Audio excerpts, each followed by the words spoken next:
My name is Ava Bennett. I was 25 years old the day my family laughed and said I was playing nurse.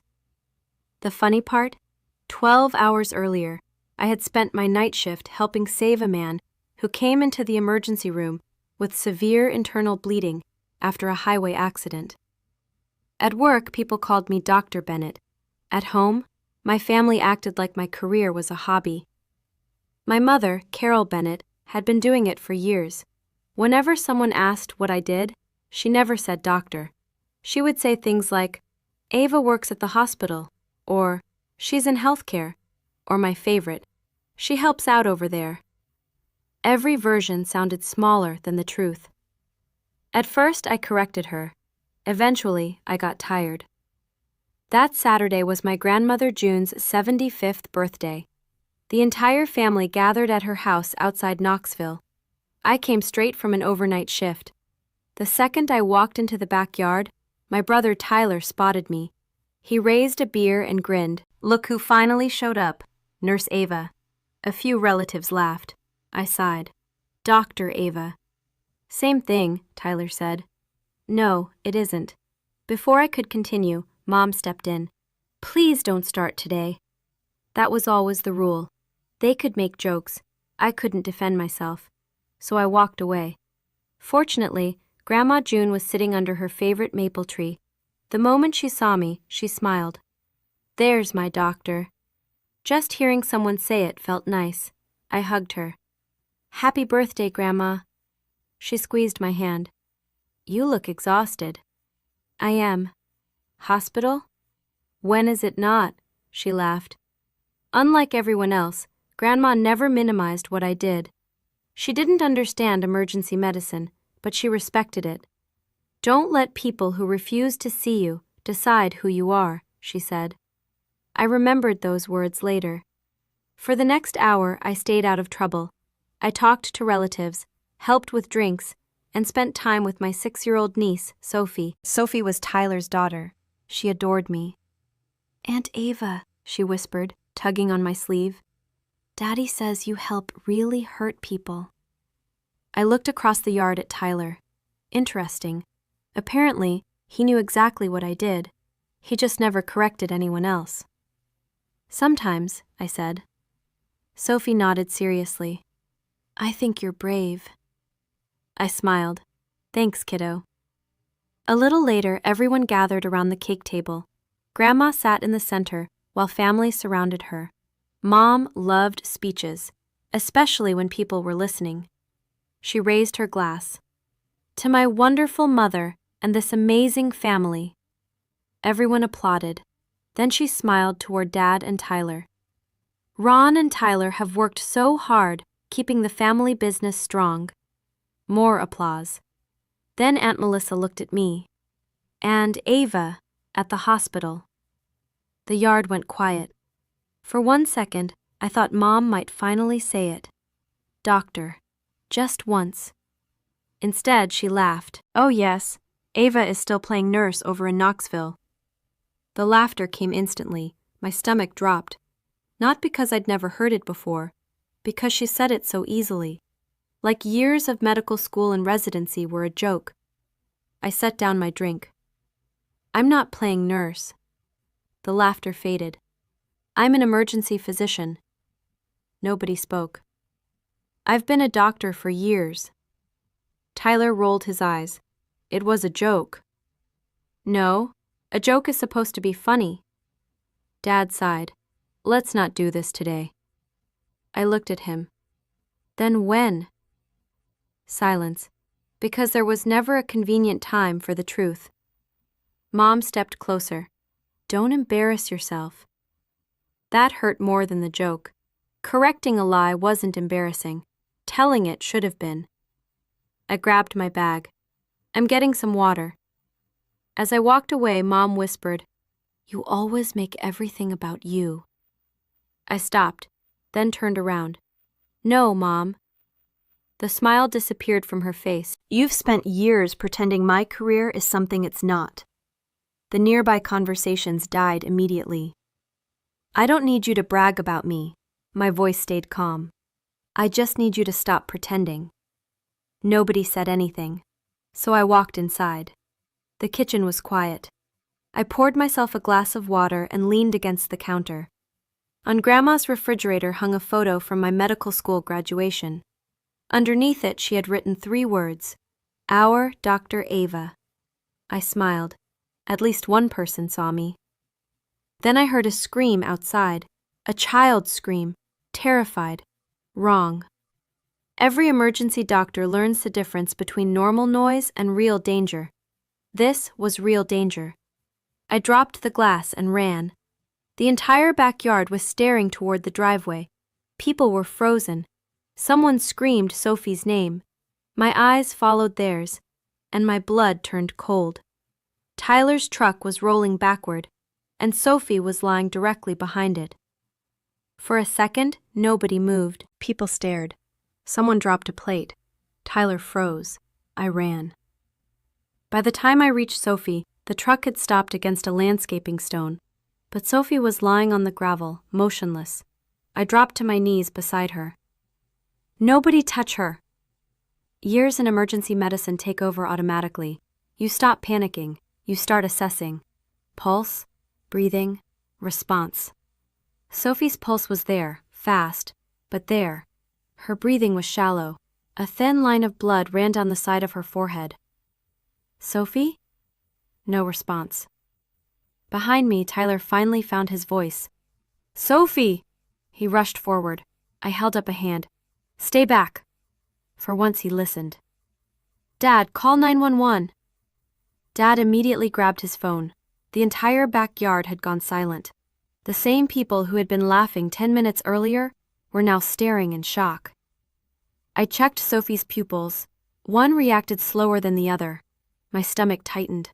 Possible concussion. Maybe worse. Tyler's face had gone completely white. "Is she okay?" "I don't know yet." It was the truth. A few seconds later, Sophie let out a weak groan. Relief washed across Tyler's face. Mine, too. But we weren't safe yet. The ambulance arrived within minutes. 2 paramedics hurried over with equipment.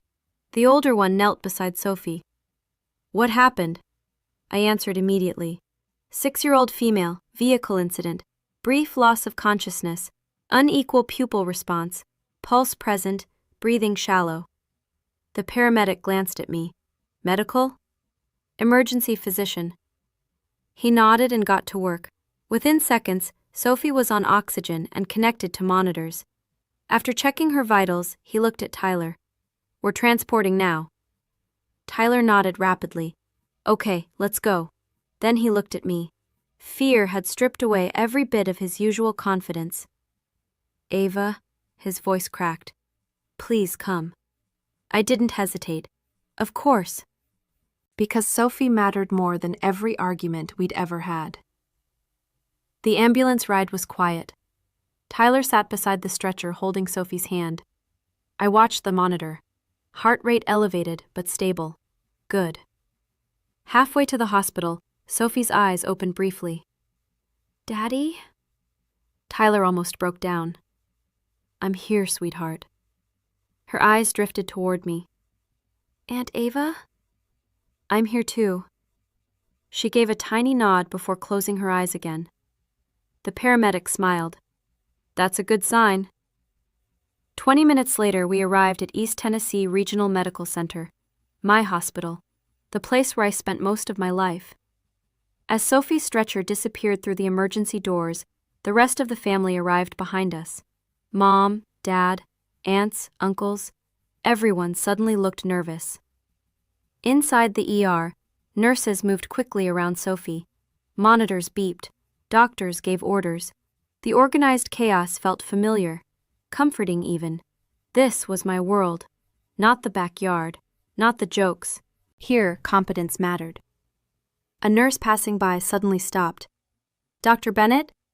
I recognized her immediately. Megan from the night shift. I nodded. "Hey." She looked toward Sophie. "What happened?" "My niece." Concern crossed her face. "I'm sorry." Then she hurried away. Tyler watched the exchange carefully. A few minutes later, another staff member walked past. "Dr. Bennett." then another. "Good to see you, doctor." Nobody asked who I was. Nobody questioned it. They already knew. Across the waiting room, Mom sat quietly watching. Every time someone called me doctor, her expression tightened a little more. For years, she had avoided that word. Here, nobody seemed to have any trouble saying it. And the biggest moment of the day still hadn't happened, because the person who ran the entire emergency department had just heard one of her physicians was sitting in the waiting room, and she was on her way down. The waiting room felt smaller with every passing minute. Tyler sat with his head down. Dad stared at the floor. Mom held her purse so tightly, her knuckles had turned white. Nobody seemed comfortable. Good. The truth rarely is. About 20 minutes later, a pediatric doctor stepped into the waiting room. "Sophie's CT scan looks good. No major bleeding. She has a concussion and some bruising, but she's stable." The entire family exhaled at once. Tyler nearly collapsed with relief. "Can I see her?" "Soon," the doctor replied. The moment he left, Mom immediately said, "Thank God. Everything turned out fine." I looked at her. Fine? Sophie's accident could have ended very differently, but Mom had always rushed toward comfort whenever reality became difficult. A few minutes later, Tyler walked over and sat beside me. For the first time all day, there was no joke, no smirk, no attitude, just guilt. "I owe you an apology." I looked at him. "For what part?" His eyes dropped. "All of it." Neither of us spoke for a moment. Then he sighed. "I always knew what you did." "I know. I told Sophie." "I know that too." Tyler nodded slowly. "But I never corrected Mom." There it was, the truth, not ignorance, convenience. "You let people laugh because it wasn't happening to you," I said. He swallowed hard. Yeah. At least he was honest. Most people spend their lives avoiding accountability. Tyler finally seemed tired of doing that. "I'm sorry, Ava." I nodded. It wasn't enough, but it mattered. Across the room, Mom was quietly talking to Aunt Melissa. I heard my name. Then I heard the familiar phrase, "She's sensitive." I almost laughed. Sensitive. The favorite word of people who don't want responsibility for hurting someone. Before I could respond, a young resident walked through the waiting room carrying a chart. He stopped when he saw me. "Dr. Bennett." I smiled. "Hey, Josh." The resident grinned. "I heard you handled the scene before EMS arrived." "Just doing my job." He shook his head. "The attending said your assessment probably prevented a much worse outcome." Tyler heard every word. Dad did too. The resident waved and continued down the hallway. Silence settled over the room again. Then a nurse stepped into the waiting area. "Family of Sophie Bennett?" Everyone looked up. The nurse smiled. "She's awake." Relief swept through the room. Then the nurse added, "She's asking for her Aunt Ava." Not her father, not her grandmother. Me. Tyler actually smiled. "That sounds like Sophie." The nurse looked at me. "Dr. Bennett, you can come first." I stood and followed her toward the treatment area. As I walked down the hallway, I had no idea that the biggest moment of the day was only minutes away. Because the person who ran the entire emergency department had just been informed that one of her physicians was here with family, and Dr. Rebecca Calloway was on her way to the waiting room. When I returned to the waiting room a few minutes later, everyone was still there. Mom, Dad, Tyler, Aunt Melissa. Nobody seemed interested in talking. Then the elevator doors opened. A tall woman in a white coat stepped out. Silver hair, confident stride, instant authority. I recognized her immediately. Dr. Rebecca Calloway, Chief of Emergency Medicine, my boss, one of the most respected physicians in the hospital. The moment she saw me, she walked straight over. "Dr. Bennett." The waiting room went silent. Calloway smiled. "I heard your niece is doing well." "Much better." "Good." Then she folded her arms. "I also heard you were first on scene." I nodded. "Just happened to be there." Calloway laughed softly. That's not what EMS said. Mom looked confused. Dad looked nervous. Tyler looked curious. Calloway continued. The paramedic said your assessment was excellent. Most people panic when family is involved. She shook her head. You stayed calm. I thanked her, but she wasn't finished. Her eyes moved toward my family. You must all be very proud of her. Nobody answered. Calloway didn't notice, or maybe she did. Dr. Bennett is one of the strongest young physicians we've hired in years. Dad slowly looked up. Mom froze. Tyler stared at me. Calloway continued, as if she were discussing the weather. Patients trust her. Staff trust her. Then she smiled. If one of my own family members came through this emergency department tonight, I'd want Ava helping take care of them. The room became completely silent. For years, my family had treated my career like a hobby. Now the person running the entire department was saying the exact opposite. Calloway finally sensed something strange. She glanced between me and my family. What? I smiled slightly. They're still catching up. Understanding flashed across her face. Not complete understanding, but enough. Enough to realize this conversation wasn't really about today. It was about years. Years of being underestimated. Calloway looked back at my family. Then she said something simple. Something that somehow carried more weight than everything else. You should all be very proud of her. Nobody knew what to say, because for the first time, someone outside the family had spoken the truth out loud, and there was no way to pretend they hadn't heard it. For several seconds after Dr. Calloway left, nobody spoke. The waiting room felt painfully quiet. Dad stared at the floor. Tyler rubbed the back of his neck. Mom looked like she didn't know where to look. For years, she had controlled the story. Now someone else had told the truth, and the truth carried more weight. Finally, Dad cleared his throat. Ava. I looked at him. He hesitated. I didn't realize... His voice faded. I almost smiled. You didn't realize I was actually a doctor? Dad winced. When I said it out loud, it sounded ridiculous, because it was. Before he could answer, Tyler spoke. No, Dad knew. The room went still. Tyler looked at all of us. We all knew. Nobody interrupted, because nobody could. We just never treated it like it mattered. That one landed hard. Mom lowered her eyes. Tyler continued. When Ava graduated medical school, we mailed a card. He shook his head. When I opened my second repair shop, we threw a party. Silence. When Ava worked nights saving lives, we complained she missed family dinners. Nobody argued, because every word was true. Finally, Mom spoke. I never meant to hurt you. I believed her, but intention didn't change the outcome. Then why couldn't you say it? I asked quietly. Mom's eyes filled with tears. For a moment, I thought she wouldn't answer. Then she did. Because every year, you seemed further away. The room stayed silent. I didn't understand your world anymore. She looked at me, and instead of admitting that, I made it smaller. For the first time all day, she was honest. Dad nodded slowly. Then he looked directly at me. She's not playing nurse. Nobody moved. Dad's voice cracked slightly. She's a doctor.